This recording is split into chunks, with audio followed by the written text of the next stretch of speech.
ओम श्री गुरुवे नमः। यस्य स्मरणमात्रेण ज्ञानम् उत्पद्यते स्वयं, य एव सर्वसम्प्राप्ति तस्मै श्री गुरुवे नमः। ओम शांति शांति शांति। प्रणाम भवन। मांडूक्य कार्य का प्रवचन वैतथ्य प्रकरण से स्वामी श्री अखंडानंद सरस्वती जी महाराज का दिव्य ग्रंथ, जिसमें भगवान अध्याय चल रहा है तत्वों की संख्या। मंत्र नंबर 26। पंचविंशक इत्येके षड्विंश इति चापरे एक त्रिशंक इत्याहुरंत इति चापरे। इस मंत्र की व्याख्या चल रही है। तो आज स्वामी जी कहते हैं कि नारायण 16 विकार, 7 प्रकृति, विकृति और एक प्रकृति, ये अदलते बदलते रहते हैं। और जो दृष्टा है वह ना तो किसी का कार्य है और ना किसी का कारण है। वह ना किसी को बनाता है ना बिगाड़ता है, ना किसी के बनाए बनता है ना बिगड़ता है। अब ये जो 25 तत्व हैं उनको सांख्य लोग कहते हैं कि यही तत्व है और इसी का नाम प्रपंच है। इसमें 5 ज्यादा है ना, सो पंच ज्यादा होने से इसको प्रपंच बोल दिया। यह मुंडियों से प्रपंच रचा है। प्रपंच माने 5 का विस्तार, बोले कि यही तत्व है। अब यह प्रश्न हुआ कि देखो भाई, तत्व की कल्पना तब होती है जब वह अतत्व का व्यावर्तक हो। जितने विशेषण होते हैं वे अपने विरोधी के व्यावर्तक होते हैं।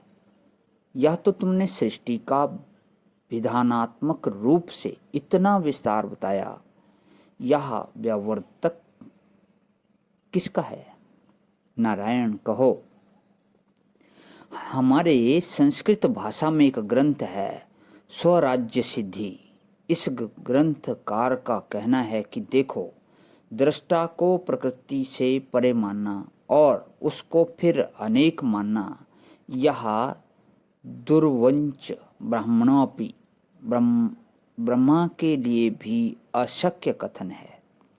वे भी इसको सिद्ध नहीं कर सकते। तो देश काल विषय का जितना भेद है वह तो प्रकृति में है और प्राकृत है, और उसका दृष्टा जो पुरुष है वह देह भेद से अनेक हो जाए, यह केवल औपाधिक होगा, वास्तविक नहीं।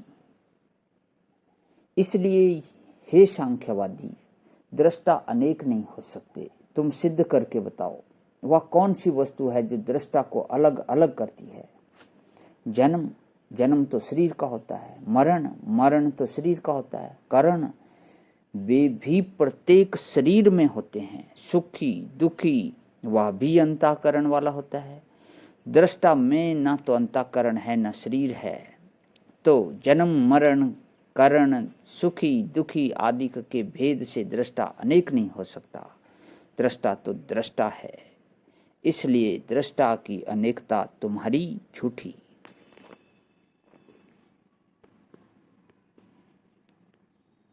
अब दूसरी बात लो, बोले कि तुम प्रकृति को परिणामी मानते हो। तुम प्रकृति को परिणामिनी भी कहते हो और नित्य भी। तो कैसे सिद्ध करोगे बाबू? परिणाम माने बदलना, नम हो जाना। जैसे बीज अंकुर निकलने से पहले ही थोड़ा नम हो जाता है, तो परि माने चारों ओर से नमी का आ जाना, इसका नाम परिणाम है। रूप से